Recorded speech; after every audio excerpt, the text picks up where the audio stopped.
Varicose wine సమస్యతో బాధపడుతున్నారు. Best చికిత్సను అందించే భారతదేశంలోని ఏకైక హాస్పిటల్ ఆవిస్. నమస్తే రమ్మగారు. నమస్తే జయ. రమ్మగారు, దేవుడు ఎప్పుడు మనతో ఉంటాడు? అసలు మనతో ఉంటాడా దేవుడు? మనతోటే ఉంటాడు. అంతేనా? ఎట్లా తెలుస్తుంది? మనం బతికున్నాం కదా, అంతే అంతే. మనం జీవించి ఉన్నామంటే మనతో పాటు భగవంతుడు ఉన్నట్టే జయ. మన లోపల ఉన్నట్లే అంతే. భగవంతుడు లేకపోతే మనం జీవించే ఉండం. అంతరాత్మ, మన ఆత్మ పరమాత్మ కదా. పరమాత్మే మన ఆత్మజ్యోతిగా వెలుగుతూ ఉంటాడు. ఆయన ఉంటే మనం ఉన్నట్టే, మనం ఉంటే ఆయన ఉన్నట్టే. ఇక అంతే కదా. అలా ఒప్పుకోబుద్ధి కాదు. దేవుడు అనేవాడు ఒక ప్రత్యేక పదార్థం. వాడు మన చేయిపుచ్చుకుని నడిపించాలి, మనతో పాటు ఉండాలి, అలా భావిస్తాం. అది వేరు, మనం వేరు. ఆయన వేరు, మనం వేరు, అట్లా అనుకుంటాం కదా. అట్లా అనిపిస్తా ఉంటుంది. అలా అనిపిస్తుంది. అలా అనిపించటం కూడా కరెక్టే జయ. అదొక పాయింట్. దేవుడు మనతో పాటు ఉండటం అంటే దేవుడికి ఇష్టమైన పనులు చేసేవాడితో దేవుడు ఉంటాడు ఎప్పుడు. భగవంతుడు ఎప్పుడు ఉంటాడు? మనం భగవంతుడు చేయవలసిన కార్యాలు కొన్ని ఉంటాయి. ఏమిటి? రక్షించటం, కాపాడటం, సహాయం చేయటం, అన్నం పెట్టడం, వాడి కోసం నిలబడటం. ఇవే కదా దైవ లక్షణాలు. అవునండి. భగవంతుడి లక్షణం ఏమిటి? ఇప్పుడు మన నిలబెడుతున్నాడు భగవంతుడు, మనం ఇంకోళ్ళని నిలబెట్టాలి. అంటే మనం దేవుడు అయినట్టు. ఆ భగవంతుడి లక్షణం అని మనం ఏది చెప్పుకుంటామో అది మనం చేసినప్పుడు భగవంతుడు మనతోటే ఉంటాడు. ఇతరులకు సహాయం చేయటం. ఎవరో పడిపోయారు, వాళ్ళని లేవనెత్తావు, దేవుడు. అంతే. అంతేగా, నువ్వు దేవుడు అయిపోయి దేవుడు నీతో నుంచున్నట్టు, నీతో చేయిస్తున్నాడు ఆ పని. ఇప్పుడు దీనికి కుతర్కాలు ఉంటాయి. కొంతమంది ఉంటారు వితండవాదులు. అంటే నేను చేయలేదంటే దేవుడు వద్దన్నాడు అనమాట. నెగిటివ్గా చూస్తారు. నేను చేయలేదు అంటే దేవుడు నా వద్దన్నాడు, అందుకే చేయలే. నాలో దేవుడు మాట్లాడాడు. మనం ఏనుగు దేవుడు, మావిటి దేవుడు కథ చెప్పుకున్నాం కదా. అవునవును. అంతా దేవుడే, అన్ని దేవుడే. సమస్తము దైవాధారంగానే జరుగుతుంది ప్రపంచం అని చెప్పాడు గురువు గారు. ఒక చోటకి నడిచి వెళ్తున్నాడు శిష్యుడు. వెళ్తుంటే ఏనుగు పరిగెత్తుకుంటూ వస్తుంది. ఏనుగు దేవుడు అని భావించి వెళ్తున్నాడు. వెళ్ళేసరికల్లా ఏనుగు దెబ్బ కొట్టింది. ఆ మావిటి వాడు బతుకున్నాడు. కేకలేసినా వినిపించుకోలేదండి మీ శిష్యుడు అని. ఏరా నాయన ఎందుకు వెళ్ళామంటే, అంటే అన్ని దేవుడి స్వరూపం అన్నారు గురువు గారు. మరి ఏనుగు దేవుడి స్వరూపం కదా, అందుకని ఎదురెళ్ళాను అన్నాడు. సరే ఏనుగు దేవుడు రమ్మన్నాడు, మావిటి దేవుడు వద్దంటున్నాడు కదా.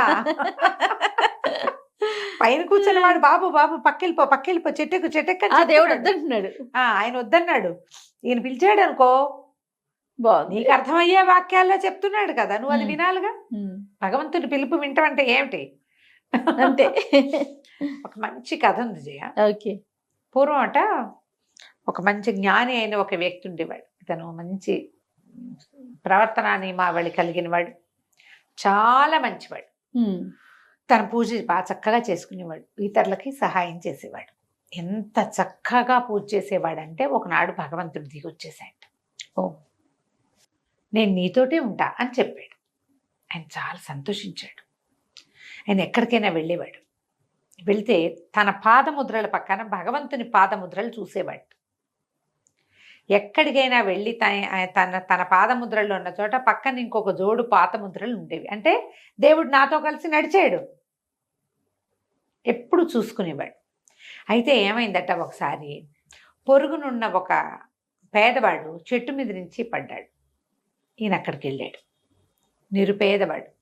ఆ చెట్టు మించి పడిన వాడిని ఇచ్చేసి వాడికి కావలసిన సహాయం, వైద్య సహాయం చేయించి అక్కడి నుంచి కాస్త డబ్బులు ఇచ్చి ఓదార్చి ఏదైనా సహాయం కావాలంటే చూడు అని చెప్పాడు.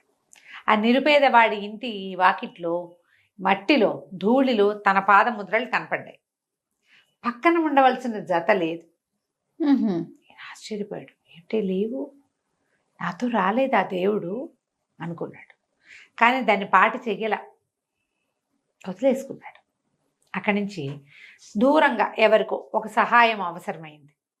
ఒక ప్రమాదం జరిగింది. అక్కడ చాలామంది సహాయార్థులు ఉన్నారు. అక్కడికి వెళ్ళాడు.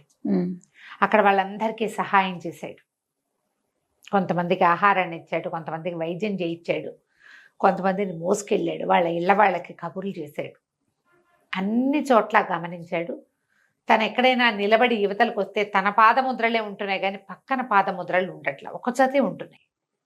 ఏంట్రా భగవంతుడు నాతో ఉండట్లేదా అన్న అనుకున్నాడు. కానీ సరే, ఆయనంతటా ఆయన వచ్చాడు, ఆయనంతటా ఆయన వెళ్తున్నాడు, వెళ్ళిపోయి ఉంటాడు, సరేలే అనుకున్నాడు. ఇట్లా చాలా చోట్ల ఆయన తను సహాయాలు చేయటానికి వెళ్ళినప్పుడు గమనించుకునేవాడు. కొంతకాలానికి ఈయన కుమారుడు మరణించి దుఃఖంలో ఉన్నాడు. ఏం చేయాలో తెలీదు. సరే, శ్మశానానికి తీసుకెళ్ళాడు. కుమారుడి చితి వెలిగించాడు. ఇంటికి వచ్చాడు. వాకిట్లో నిలబడి చేయవలసిన క్రియలు చేసి అరిగెక్కి వెనక్కి తిరిగి చూసుకున్నాడు. ఒక జతే పాదముద్రలు ఉన్నాయి. విపరీతంగా ఏడ్చాడు ఆయన. కుమారుడు చనిపోయిన దానికంటే ఎక్కువ, ప్రభువు అన్నిటికంటే నీ పూజే ముఖ్యం అనుకున్నాను. నాకు దర్శనం ఇవ్వమని నేను అడగకుండానే నువ్వు నాకు దర్శనం ఇచ్చావు, నాతో ఉంటానన్నావు. ఎందుకో నా మీద నీకు కోపం వచ్చింది నాయన. నేను ఎక్కడికి వెళ్ళినా నువ్వు నాతో రావట్లేదు. నేను ప్రతి చోటకి ఒంటరిగానే వెళ్తున్నాను. ఇప్పుడు ఇంత కష్టం వచ్చింది నాకు. కుమారుడు మరణించాడు, ఇప్పుడు కూడా నువ్వు నాతో లేవా? ఇప్పుడు కూడా నువ్వు నాతో ఉండదలుచుకోలేనంత నేరం నేనేం చేశాను? ఏ తప్పు వల్ల నువ్వు నన్ను వదిలిపెట్టేశావో నాకు తెలియజేయి తండ్రి అని గోడుగోడుమని విలపించాడు. విలిపిస్తే భగవంతుడు ప్రత్యక్షమయ్యాడు. ఈయన మళ్ళీ అడిగాడు, ఎందుకు నన్ను వదిలేసావు? నేను వదిలేయలేదు, నేను నీతోటే ఉన్నా. ఆ పాదముద్రలు ఏవి నీవి కాదు, అవి నావి. నేను నిన్ను ఎత్తుకుని మోసాను. బా, నువ్వు నా భుజాల మీద ఉన్నావు.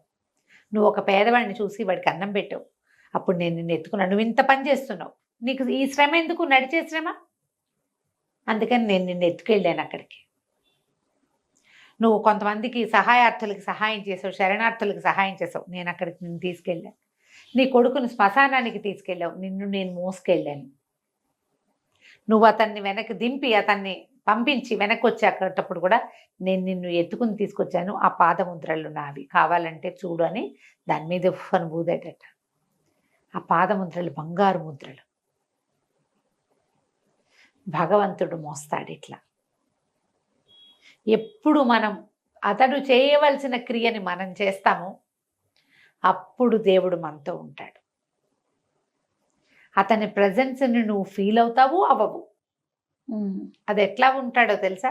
మన శ్వాసలాగా ఉంటాడు. నీకు తెలుసా నువ్వు గాలి పీల్చుకుంటున్నావని? ఏ గాలి నువ్వు పీలుస్తున్నావో నీకు అర్థమవుతుందా? అట్లా దేవుడు మనతో పాటు ఉంటాడు. భగవంతుడికి నచ్చే పని చేయటమే అతన్ని మనతో ఉంచుకోవటము. ఏమిటి నచ్చుతుంది భగవంతుడికి? నారాయణ సేవ. నరసేవే నారాయణ సేవ. ఇతరులకి అవసరమైనప్పుడు నీ అంతటా నువ్వు వెళ్ళు. ఒకటి, వాళ్ళు అడిగితే చెయ్యి. నీ వల్ల కాకపోతే ఇంకొకరిని పంపించు. తృణీకరించకు. ఇప్పుడు మనం అడుగుతాం, దేవుడా మన దేవుడు తృణీకరిస్తున్నాడు కదా అనిపిస్తుంది మనకి. ఏదో కోరిక కోరుతాం, అది అవ్వదు. వెంటనే మనకు మండిపోతుంది. లేదా మనం ఎవరినో చాలా ప్రేమిస్తాం, వాళ్ళ నుంచి మనకు సెపరేషన్ వస్తుంది. అప్పుడు కూడా మనం దేవుడిని నిందిస్తాం. భగవంతుడు ఏం చేస్తాడు? చూస్తూ ఉంటాడు మన సంగతి. అంతే కదా? ఎట్లా చేస్తాడు? ఇప్పుడు నువ్వు ఏది నీకు కావాలని నువ్వు కోరుకుంటున్నావో అది నీకు కాలాంతరంలో ఇవ్వబడుతుంది. ఇప్పుడు నీకు లేదు దానికి అర్హత, వస్తుంది ఎప్పటికో. దానికోసం ప్రయత్నం చేయి. నువ్వు దానికోసం ఆ అర్హతని పోగొట్టుకునే పని ఏమిటి? నువ్వు భగవంతుడిని దూషించటం. దూషణ చేయకూడదు. వ్యక్తుల్ని పోగొట్టుకుంటాం. ఇంకో వ్యక్తిని తీసుకొస్తాడు. ఒక ద్వారం మూస్తే ఇంకో ద్వారం తెరుస్తాడు. ఈ ద్వారం మూసేసుకున్నది భగవంతుడు కాదు మూసింది, నీ కర్మానుభవమే దాన్ని మూసేసింది. నీకోసం ఇంకోటి రెడీ చేస్తాడు. నువ్వు భగవంతుడిని పట్టుకో, అతన్ని వదిలిపెట్టకు, అతనికి నచ్చే పనులు మానకు. ఎప్పుడూ అతని అడుగు జాడలు నీతో పాటే ఉంటాయి. గ్రహించుకోవాలంతే. బా, ఇంత అద్భుతమైన మన కథ. ఇంటికి